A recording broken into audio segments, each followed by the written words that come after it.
Y'all ready for some sports? Maybe. Here we go. Victor Allen's New Sports, a unique fan base in U.S. sports, written and directed by the bald-headed black man. Rub his head and make a wish. The ladies have nicknamed him Sexual Chocolate. Victor Allen brings you sports. Dress appropriately. Sports bras and jock straps. Remember to bring your own lotion and cream. Fight that jock itch. It's time for sports football. Sports! Yes!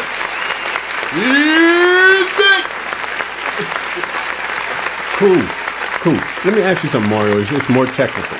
Will you be doing that's what I was figuring. Which window you was going to use for the sports display, so that they won't be seeing I can't use that particular window for the views, because I have to switch out of that to show the desktop display. So I just want to figure out which one you're going to use. I'm not doing anything different. Yeah, got you. It's the same. Same thing. Got it. All right, you guys. Hey, let me let you know right offhand before I even start. It's got to give a congratulations when people make history, and they are bigger and better than dribbling a basketball. I want to give up to Oscar for Kobe Bryant, the first NBA player to win an Oscar for Best Short Film Animation, Dear Basketball, 6 minutes long, which tells you a film is a film. That's all that matters. So he actually goes out, crosses the line from one medium to the other, and probably people have to realize how sharp this man's mind is.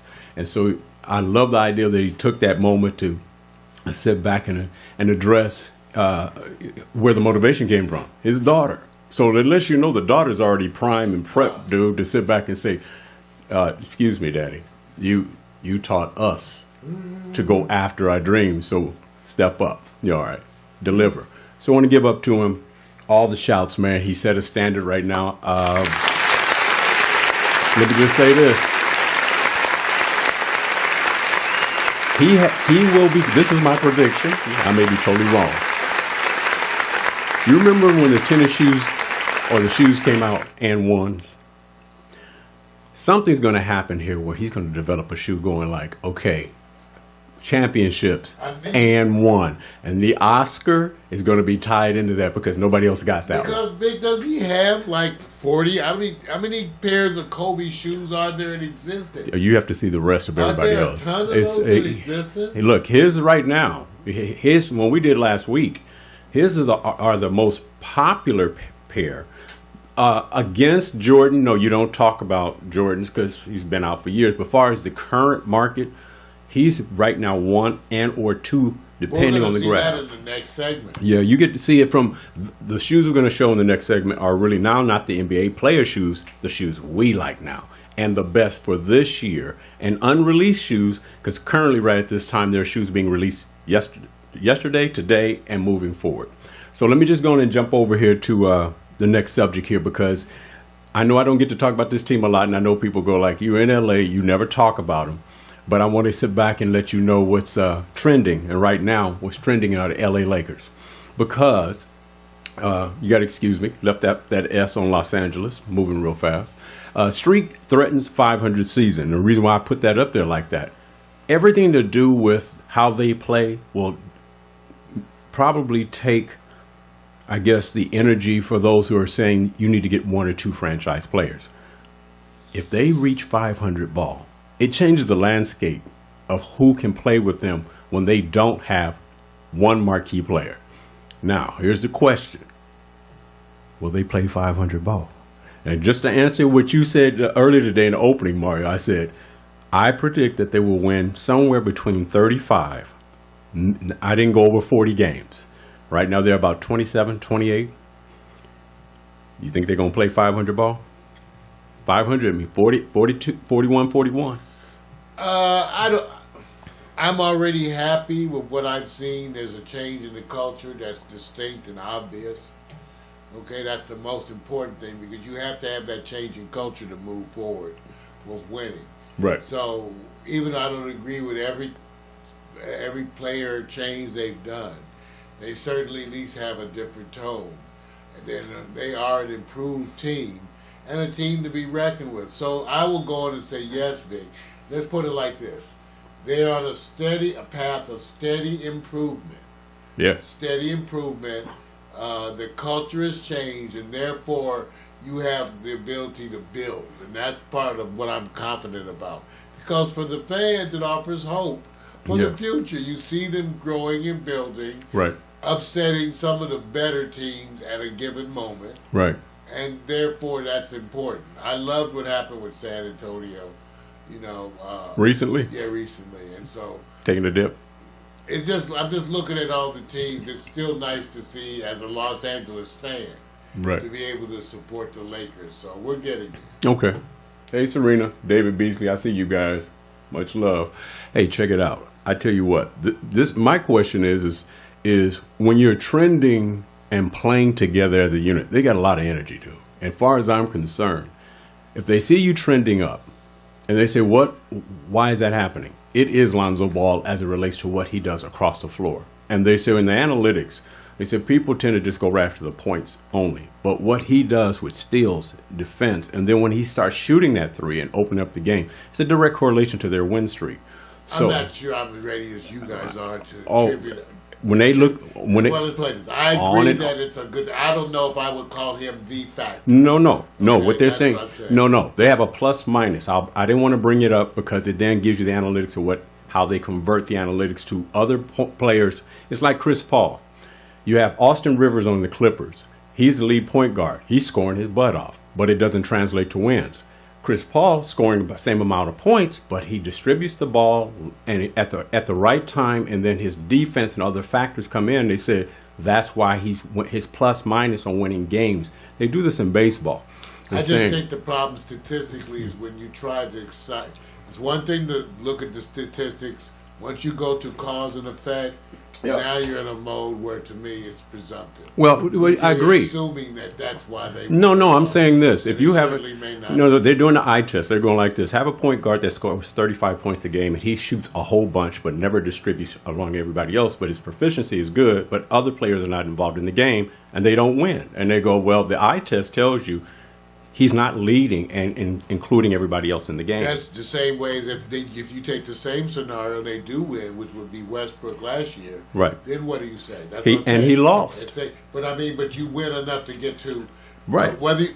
Calling that a loss, I would say that was a winning season. Cleveland's going through the same thing with LeBron. He's going through the Kobe-esque moment. He's the only marquee player on his team. They're struggling, and they're losing games.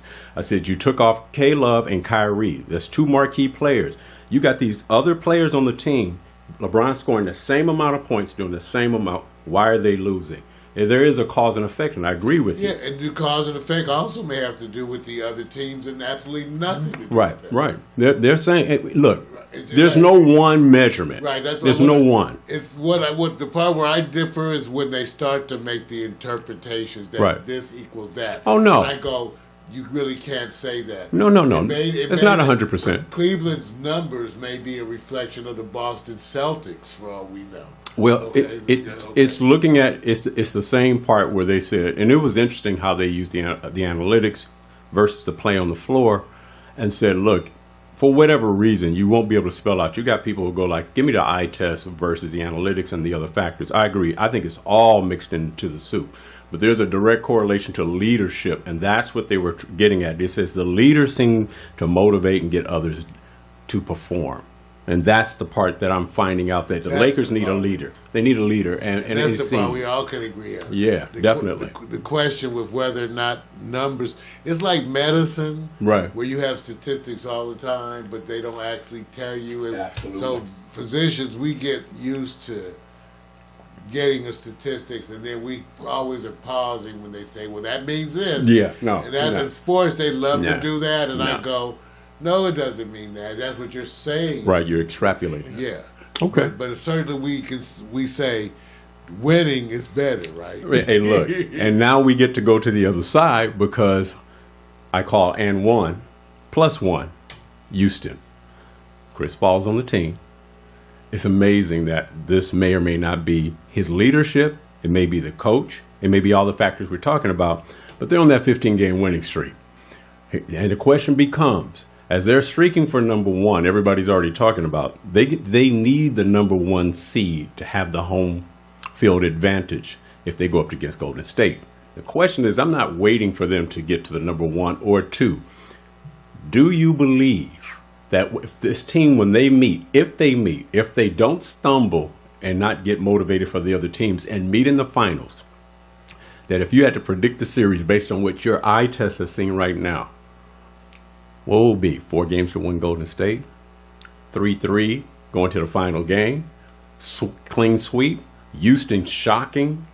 From what your eye test, if you've seen from Houston, what do you see right now? It's almost a toss-up to me. Yeah. But I think based on the momentum, you certainly have to wonder about Houston. I mean, that actually makes for a better series for me. Yeah. Because to say they have a chance, I mean, they have a very good chance. Yeah. You know, absolutely. I'm not sure who's favored is, more or less, but let's just say so it depends on who's healthy. Right. And we get to see how they perform in those, Harden has some things to prove after that embarrassing moments of quitting on everything before. Yeah. D'Antoni gets to throw it in LA's face because the whole time he coached here, everybody insisted he was such a horrible coach. Right. But he goes to Houston and now looks like he's the most gifted, brilliant, and all that. And this is what's so amazing about what I like to laugh at people for. Right. Is how they love to have their logic about how he was a horrible coach, couldn't do defense, never does this. Yet he's in Houston coaching the same way he does, coaching defense the same way he's coached it. And they seem to be doing a whole lot better. Isn't the Golden State Warriors, the old Phoenix Suns with D'Antoni, offensively just going down the court, but with defense in Golden State, where he says, shoot, I want people to shoot and score, whereas Golden State has taken that on as well. They play defense, but the same philosophy is, hey, look, everybody wants the opportunity. They don't tell you not to shoot. They tell you to shoot, and that's what they encourage. And, this is where, if the question is D'Antoni's philosophy, obviously, like I said, there's a little more to it than, I guess, some of the detractors, because in Houston, they certainly seem to play defense. Yes. So everybody said he doesn't coach defense, and with the Lakers, he doesn't coach defense. But he goes to Houston, and suddenly, guess what? Right. They're playing defense. Absolutely. So I go, that was my point before. Right. I said it has to do with the philosophy and the attitude of the players, having the right kind of heart, the right kind of challenge.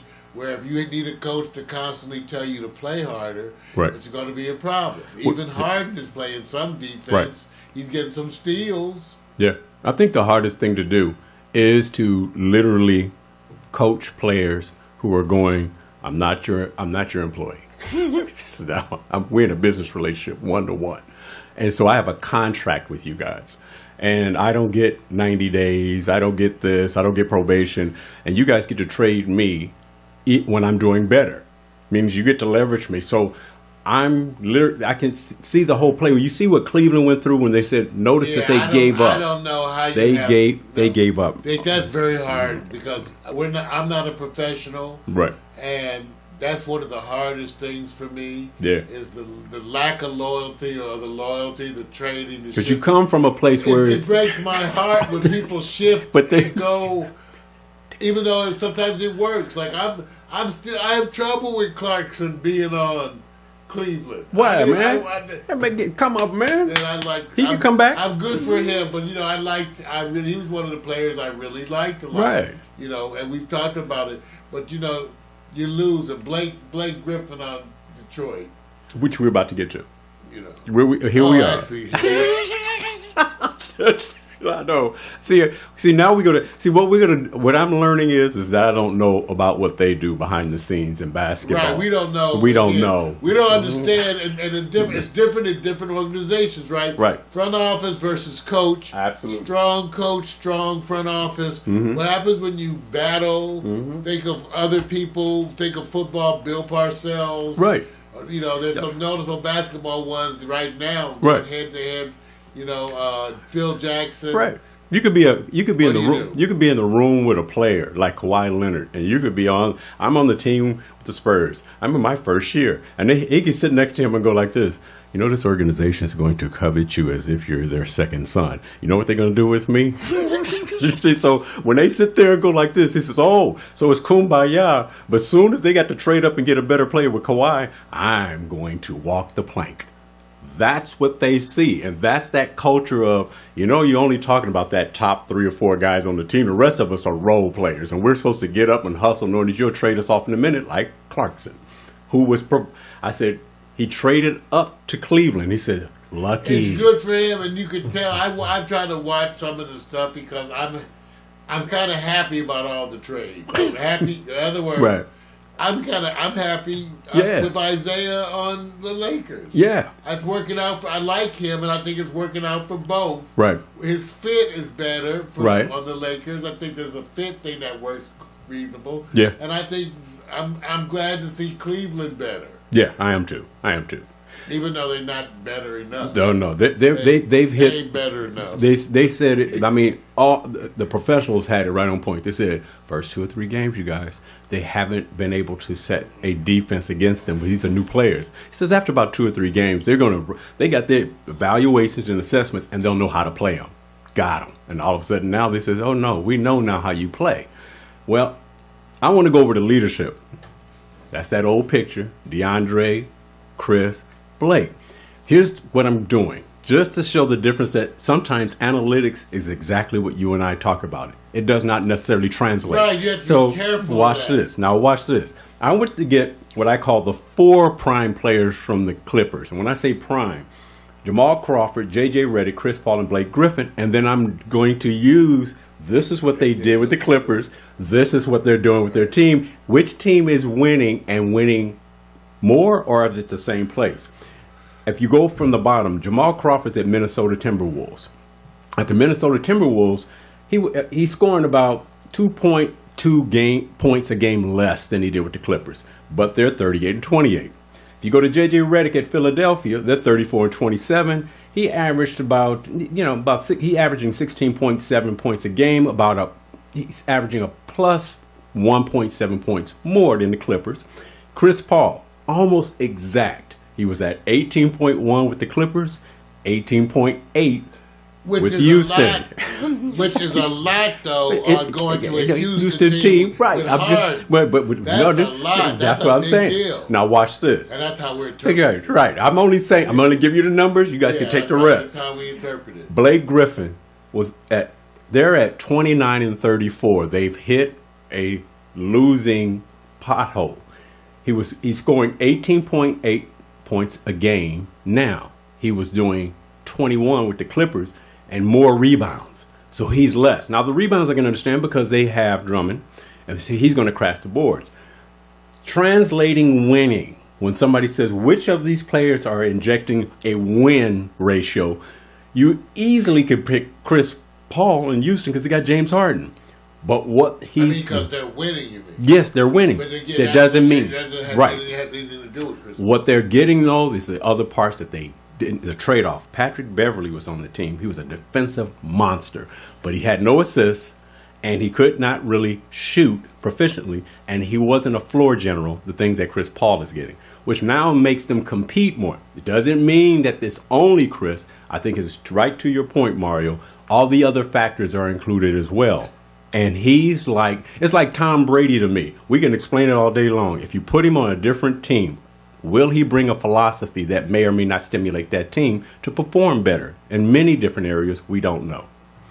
I think the real take-home message is the fact that these numbers actually represent the fact that they changed teams and did almost the same. Same, right. A 3-point difference is statistically insignificant. And by that I mean, I bet you that, remember I always tell you that these numbers are accurate usually with a range. Right. They'll go like, we don't know that this is the exact number. It's this number plus or minus 3, plus or minus 10%, right. plus or minus, there's some plus or minus. Right. And I can tell you, when like for Blake Griffin, minus 2.3 is statistically insignificant.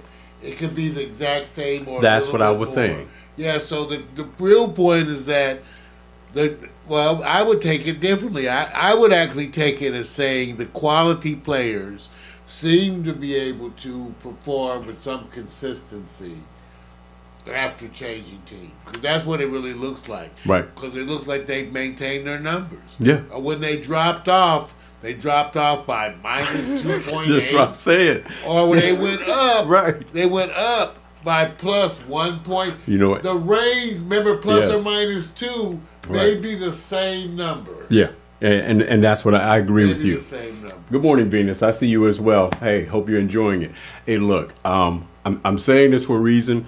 The analytics don't stuck in 1 or 2 or 3 categories. They're literally turnovers, fouls, because fouls can get you off the floor. Assists also. So it's all these other areas they say, hey, look, if we can't get you on the floor, you have 5 fouls and it's barely the third quarter, you're not going to be as aggressive. They're going to take advantage of that and try to foul you out. So all these things come into play. I'm just saying we'll see how the rest unfolds, because right now, the one that I think everybody's looking to say, I thought this team would do better, is Blake Griffin. I really go, oh my God, man. I'm going, man, they're playing under 500 ball. All of a sudden, does that translate that he's not a leader or he's just a scorer? I can't say. I'm just wishing for him, man. Out of all the groups, they're struggling. Out of all the players that were traded. So, hey, it's no big deal. Going to go over to an inspirational story here. University of Central Florida linebacker Shaquem Griffin. I call it shock and awe. And when I say that, you guys already know the story, but I want to give you the journey for why this man at the NFL Combine did 2 things that were extraordinary. One, he bench pressed 225 pounds over 20 times. Remarkable. What's even better, he broke the 40-yard dash record that's lasted for a decade, running as a linebacker 4.38. As you notice here, he doesn't have his left hand, and here's the reason why. Shaquem Griffin was born to Tangi and Terry Griffin on July 20th, 1995, less than 2 minutes after his brother Shaquille. And Shaquem was born with an amniotic band syndrome affecting his left hand, causing his fingers on his left hand not to fully develop. At age 4, his mother found him in the kitchen attempting to use a butcher's knife to self-amputate his fingers due to the pain. Immediately, his parents scheduled an amputation the next day.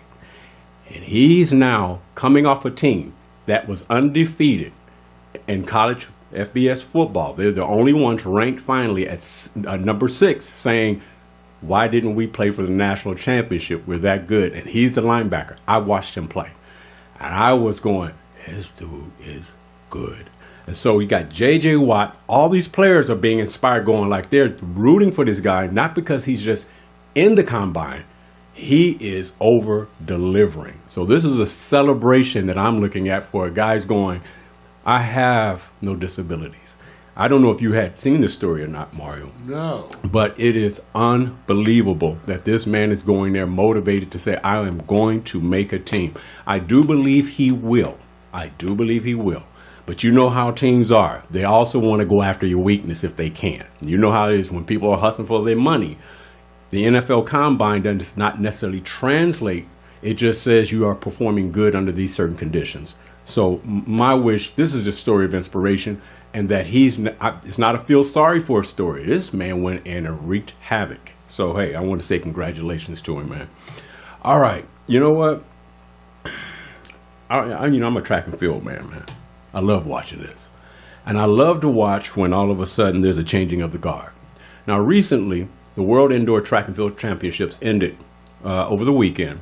And you remember the days of the Jamaicans dominating sprints. And as Usain Bolt went down, notice all the other Jamaicans. He's going to play soccer. right. We're going to try to, right? Make sure you're in condition, because you change the sport. Oh, man. Man, and at that height, get ready. I got to see it. Yes. Yeah. What I was impressed with is not a surprise story. Christian Coleman, who you see there from USA, He is the fastest runner in the world right now. He is the one. He is the one that says. Did we see him in the Olympics? Yes, we did. Okay, because I lose, not that good of memories. Right. But I thought his name was familiar from the Olympics. Yes. He, I can't remember. I think he came in second. Again. And then he also was he in the relay too? Yeah, he's in the relay. I thought he was in the relay and he ran the. Okay. Right. It was the going away or retiring party of Usain Bolt. We weren't seeing him in the days that we've got used to. So this guy is taking the reins. Now, I didn't see any Jamaican sprinters at the World Indoor Track and Field Championships. That doesn't mean that they don't have players. It just means they're not the top of the heap. What I was blown away with is Su Bingtang from China.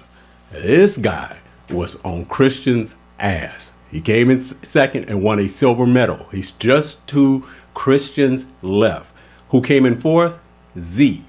So they got 2 out of 4 in the 60 meters final. China is coming. They're coming. These guys have been working on this for a while. And so what I'm saying is the USA domination may be just a pothole moment, but China's coming because without Christian Coleman, Sue is the one that's winning the 60 meters. I want to give congratulations, the shout outs to him because he's a bad boy. Well, it doesn't end there. Take it on down. Now, Mario, when we do the 4x400 meter relay, USA dominates, right? You know what they call snatch and grab? When Poland snatches your ass on the last leg, coming in the last home stretch, and overtakes you. And then 4x400. Really? Yes. Poland snatched and grabbed. Poland 4x400. Yes, and broke the world record indoor. Poland. Yes. Okay, I'm just letting you know there's a new players on the cameras, man. Poland. 4x400. Snatched at the last 50 meters. Took him down. Wow. I'm sorry, man. I was going. Wow. So I'm just letting you guys know that USA domination is indoors. It may not mean the same because people perform, the top records are outdoors. But this was shocking to see this happen. I want to congratulate the Poland sprinters. They didn't know they broke the record. They were shocked that they actually won. And the guy from USA, I'm not going to even say his name, I'm going to give you a break, man, was on his knees, totally disappointed. I know what it's like to be snatched. Okay, I've gone through that before. So I'm just letting you know, wake up call in track and field. It's the world now. It's just one of those things. But there's an exception. The USA women still are banging it out. Oh, man, you guys some bad ladies. Bad ladies, man. And when I say bad, good, bad ladies. Men, maybe you guys need some Viagra. Wow. So I'm just letting you know I'm done, man, with my sports on that one. Change! Right. There's some change! Change in the wind. Here. It's over, man. Mr. Allen, New News Sports, bringing you the shocking new developments in the world of sports. Fan-based view. Written and directed by Victor Allen, a recurring segment of the Morning Coffee with Mario Show. Tune in every week and enjoy the unique stories as we bring you the world of sports. What's happening? Join us. Never to dress appropriately, sports bras and jock straps. Bring your own ultimate dream.